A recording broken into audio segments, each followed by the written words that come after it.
nung game, may mga inupuan kang sets. Pero nung fifth set, ikaw yung nag-deliver pati yung championship. Yung championship point, ano lang ba yung tumatakbo sa isip mo nun? And gano'n siya ka-fitting for you, lalo na sa Araneta mo nagawa? Oh my God, it's probably my first championship win here in Araneta. Is that true? Fact? Yeah, this is my first ever win in Araneta. And it's, ano ba? It's so timely siguro to end the year with a win. Ano pumapasok sa isip ko?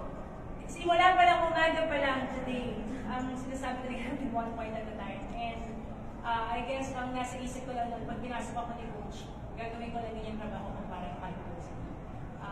And it's so nice to play kasi in that moment also, in this big stadium, with this crowd, intense game, ang sarap maglaro.